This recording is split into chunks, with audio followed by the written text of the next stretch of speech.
नमस्कार। एक ऐसा दौर जिसमें शायद लड़कियों का घर से बाहर निकलना भी मुश्किल था। उस दौर में एक ऐसी महिला जो स्वयं अनपढ़ थी, लेकिन उन्होंने अपने पति से शिक्षा प्राप्त की और शिक्षा के क्षेत्र में बहुत बड़ा योगदान दिया। जी हां, हम बात कर रहे हैं भारत की प्रथम महिला शिक्षिका सावित्रीबाई फुले की। आज घर परिवार को संभालने और रसोई में खाना बनाने तक सीमित महिलाएं पढ़ लिखकर नौकरी कर रही है। राजनीति से लेकर व्यापार और रक्षा विभाग जैसे क्षेत्रों में उच्च पदों पर कार्यरत है। महिलाओं को शिक्षा की ओर अग्रसर करने और उनके लिए शिक्षा का मार्ग खोलने का श्रेय केवल एक ही महिला को जाता है और वो है सावित्रीबाई फुले।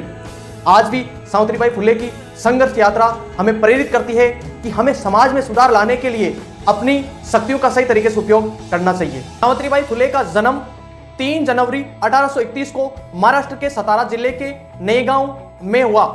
महज 9 साल की उम्र में पूना के रहने वाले ज्योतिबा फुले के साथ उनकी शादी हो गई।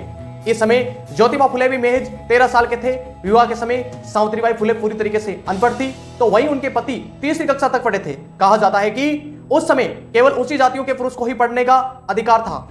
दलित और महिलाओं को पढ़ने लिखने का कोई अधिकार नहीं था। पढ़ाई लिखाई के प्रति उनकी लगन और रुचि को देखकर उनके पति ने उन्हें पढ़ना लिखना सिखाया। सावित्रीबाई फुले का जीवन बेहद मुश्किल भरा रहा। महिलाओं के उत्थान के लिए काम करने और छुआछूत के खिलाफ आवाज उठाने के कारण उन्हें एक बड़े वर्ग द्वारा विरोध झेलना पड़ा।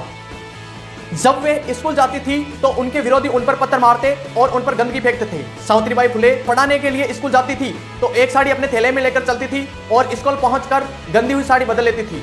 आज से 1 सदी पहले जब लड़कियों की शिक्षा एक अभिशाप मानी जाती थी, उस दौरान उन्होंने महाराष्ट्र की सांस्कृतिक राजधानी पुणे में बालिका विद्यालय खोल पूरे देश में एक नई पहल की शुरुआत की। 10 मार्च 1897 को प्लेग महामारी से मरीजों की सेवा करते हुए प्लेग के कारण सावित्रीबाई फुले का निधन हो गया। सावित्रीबाई फुले के अनमोल विचार, बेटी के लिए विवाह से पहले उसे शिक्षित बनाओ ताकि वे आसानी से अच्छे बुरे में फर्क कर सके। स्वाभिमान से जीने के लिए पढ़ाई करो, पाठ